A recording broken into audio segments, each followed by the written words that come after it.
सुप्रभात बच्चों। प्रस्तुत है आज दिनांक 21/9/2020 का कार्यपत्रक। यह कार्यपत्रक हमारी पाठ्यपुस्तक क्षितिज भाग 1 के प्रेमचंद के फटे जूते नामक पाठ पर आधारित है। इसके रचयिता श्री हरिशंकर प्रसाद जी है, जिन्होंने प्रेमचंद जी के सादगी भरे जीवन को दर्शाते हुए समाज को सादा जीवन उच्च विचार की सीख देते हुए यह लेख लिखा है।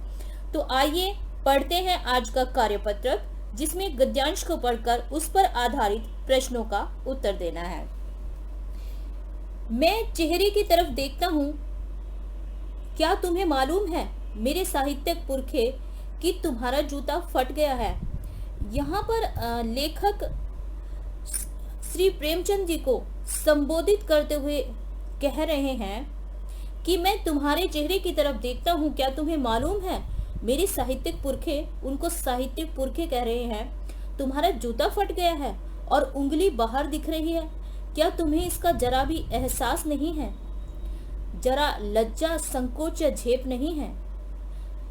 क्या तुम इतना भी नहीं जानते कि धोती को थोड़ा नीचे खींच लेने से उंगली ढक सकती थी? मगर फिर भी तुम्हारे चेहरे पर बड़ी बेपरवाही, बड़ा विश्वास। फोटोग्राफर ने जब रेडी प्लीज कहा होगा, तब परंपरा के अनुसार तुमने मुस्कान लाने की कोशिश की होगी।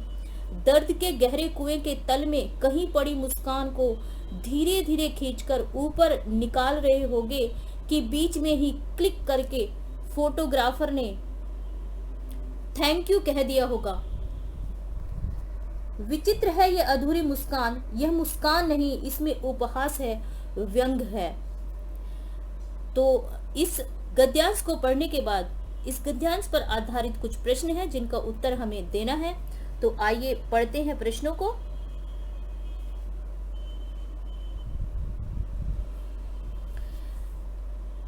उपयुक्त साहित्यिक पुरखे किसे कहा गया है? आप अपने पुरखों के बारे में क्या जानते हैं? यह प्रथम प्रश्न है। तो साहित्यिक पुरखे प्रेमचंद जी को कहा गया है क्योंकि वे अपने समय के लेखकों में ही नहीं बल्कि संपूर्ण हिंदी साहित्य में सर्वोच्च स्थान रखते थे और वे यथार्थवादी लेखक थे। इसी में जुड़ा हुआ एक प्रश्न है बच्चों कि आप अपने पुरखों के बारे में क्या जानते हैं। तो आप जो भी अपने पुरखे यानी आपके पूर्वज, जो आपके माता पिता दादा दादी से पहले आपके रहे हैं, उनके बारे में आप यहाँ पर लिखेंगे। आप उनके बारे में क्या जानते हैं? आपके दादा के दादा, आपके मम्मी पापा के दादा दादी आदि के बारे में आप क्या जानते हैं, आप उनके बारे में स्वयं लिखेंगे। आइए बढ़ते हैं अगले प्रश्न की ओर।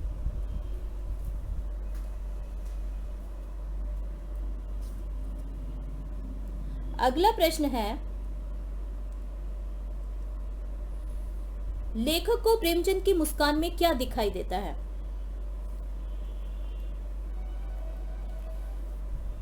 तो प्रेमचंद की मुस्कान में लेखक को व्यंग नजर आता है, मानो प्रेमचंद उनसे कह रहे हो कि मैंने भले ही चट्टानों से टकराकर अपना जूता फाड़ लिया हो, पर मेरे पैर तो सुरक्षित है। पर चट्टानों से बचकर निकलने वाले तुम लोगों के जूते भले ही सुरक्षित हो, पर तलवे घिसने के कारण पंजा सुरक्षित नहीं है और लहू लुहान हो गया है। तो यहाँ पर लेखक की मुस्कान, प्रेमचंद जी की मुस्कान जो है, लेखक ने बताई है कि वह दूसरे लोगों पर एक तरह का व्यंग है। यहाँ पर लेखक ने प्रेमचंद जी की मुस्कान के माध्यम से बताने का प्रयास किया है कि लोग आजकल चाटुकारिता में ज्यादा विश्वास रखते हैं और वे अपना कार्य निकालने के लिए दूसरों की चाटुकारिता करते हैं, दूसरों की खुशामंद करते हैं, चाहे उसके लिए उनकी आत्मा ही छलनी क्यों ना हो जाए। यही बताने का प्रयास इस प्रश्न के उत्तर में किया गया है। आगे बढ़ते हैं बच्चों और देखते हैं अगला प्रश्न। लेखक के अनुसार प्रेमचंद ने फोटो क्यों खिंचवाई होगी? क्या आप अपनी फोटो कब खिंचवाते हैं? तो लेखक के अनुसार हम अपनी फोटो जो है अपनी यादों को सहेजने के लिए खिंचवाते हैं। आप सभी जानते हैं कि फोटो क्यों खिंचवाई जाती है।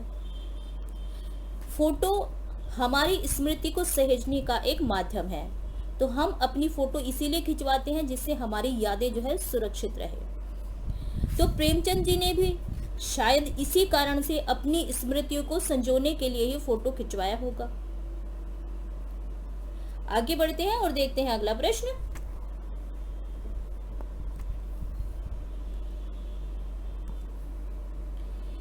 लेखक को ऐसा क्यों लगता है कि ऐसे फोटो खिंचवाते हुए प्रेमचंद को लज्जा, संकोच या झेप होना चाहिए था? तो इस प्रश्न में कि प्रेमचंद का जूता फटा था लेकिन उन्होंने उस फटे जूते में ही फोटो खिंचवा ली, ये हमने अभी गद्यांश में पढ़ा है, और उसे छिपाने का प्रयास भी नहीं किया। जबकि लोग फोटो खिंचवाने जाते समय पूरे बन ठन कर फोटो खिंचवाने जाते हैं। इसीलिए लेखक को लगता है कि प्रेमचंद को अपने फटे जूते के कारण लज्जा, संकोच या झेप आना चाहिए था। आइए आगे बढ़ते हैं और देखते हैं अगला प्रश्न। अंतिम और 5वां प्रश्न है, गद्यांश में आए आगत विदेशी शब्दों को छांटिए। बच्चों, आगत शब्द वो होते हैं जो दूसरी भाषाओं से हम अपनी भाषा में लेते हैं। ऐसे सभी शब्द जो हिंदी भाषा में दूसरी भाषाओं से आए गए हैं, उन सभी शब्दों को हम आगत या विदेशज शब्द कहते हैं। जैसे कि यहाँ पर एक उदाहरण भी दिया गया है, रेडी प्लीज। तो कई ऐसे शब्द जो है इस गद्यांश में दिए गए हैं। पहला शब्द है बेपरवाही, ready please, click, thank you. इस तरह के सभी शब्द जो है वो आगत शब्द है जो इस गद्यांश में प्रयोग किए गए हैं। तो बच्चों, आशा है कि आज का कार्यपत्रक आप सभी को समझ आ गया होगा, और मैं मिलती हूं आपको अगले कार्यपत्रक में। तब तक के लिए आप पढ़ते रहिए और स्वस्थ रहिए।